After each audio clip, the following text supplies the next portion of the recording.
men's 1,500-meter sections here back-to-back. Section 4 to be followed by Section 3.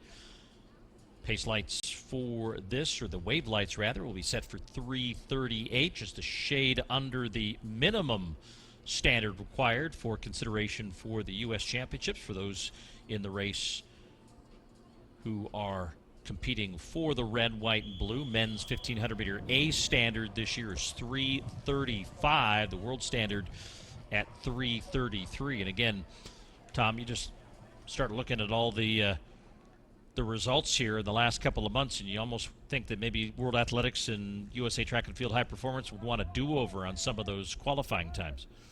Yeah, I mean, 3:35 flat for the A standard for the USATF Championships is just beyond the pale. I mean, just a few years ago, that was one heck of a 1,500 period, and now that's the qualifying standard to get into the meet. I mean, that's just incredible. I'm interested to see Corey Gorgas, who ran a 3:40.80, won a lifetime best. A couple weeks ago, he was third in the Big Sky 1,500 this year, and seems to have carried over his peak well. He runs for NAU, Northern Arizona. Senior, just finished his eligibility there. Jake Rosencrans is our pace setter today as Gorgas settled in on the rail just behind him. Yes, good mashup here, and this is what you would find in some of these lower sections of these distance events at the Sunset Tour. You got Joshua Sealand, who's a Division III All-American competing for Claremont Muds Scripps. You got All-American from Oregon, Benjamin Balash in the steeplechase, who's running the 1,500 meters here for some cross-training. Adam Swanson, who was a Ohio Valley Conference runner-up for Eastern Illinois a year ago. So a lot of times you're racing with people you've never raced before, and that's also a good training competition opportunity, Tom. Absolutely. Looks like Benny Balaz has pulled out, Paul. But Billy Atkinson is kind of interesting to me. He's a University of Virginia sophomore. Kind of maybe got lost in the shuffle with all the great UVA runners that Vin Lanana has there. But he's a 3:40.97 guy, and he's right up there near the front. It will be interesting to see how he does here. Indeed, you're correct. Balash did not start the race, nor did Medrano. So a couple of late scratches, not necessarily uncommon. Gorgas is our effective leader behind the pace setter Rosencrans, with Adam Swanson and Billy Atkinson right behind them as he's coming to the 800 meters, and Rosencrans is starting to do a lot of looking around, and that usually means he's ready to step off the track as soon as they reach the backstretch here, and he's going to step aside. Yeah, and they were on 58-second pace, so that's healthy, nice pace. And now the real racing, of course, begins. Hamza DRIOUCH, is now taking the reins. World Junior Champion way back in 2012. Forced to take a couple years away from the sport, but now leading here in Section 4 of the men's 1,500 meters. Be interesting to see what they do with a lap to go here.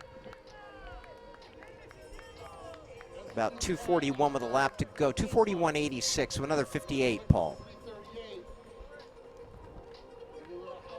DRIOUCH has a lifetime best of 3:33.69, but the gap beginning to close just a bit as they reach 1,200 meters. Adam Swanson, Atkinson, and TINAJERO out of Mexico trying to reel him back in.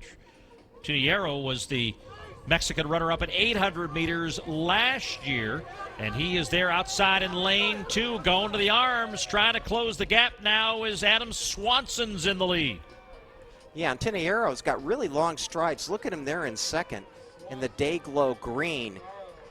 Now, whether he ties up, somebody with that long of strides can sometimes tie up as they get into the straight. He's really working, and it doesn't appear like he's gaining any ground. Atkinson of Virginia moves into second, but he's not going to be able to close the gap on the leader, Adam Swanson. From Minnesota Distance Elite will take the victory, 3:41.44. And for the second consecutive race, Tom, a lifetime best for the winner as he takes a shade off his previous best of 341.73, but he also did that this year, so seeing a little bit of momentum in the training in 2025. I just really like to see, Paul, so many of these athletes that are still going at it, you know, still keeping at it. They may not be the 329, 330 guys, but they're still pursuing their craft, and I think there's something to be said for that in a major way. DRIOUCH kind of went a little bit too early, and Swanson took advantage of that tactical error. Now Swanson's all over the track with that head bobbing, those arms moving, the grit on his face. This is an all-out effort for that young man, but good for him to get a lifetime best there and a win by almost a full second over Billy Atkinson of UVA. Well, and Tom, you know what? It is one of the great things about this event and others like it is that you're afforded the opportunity to have a real high-performance window, but there are other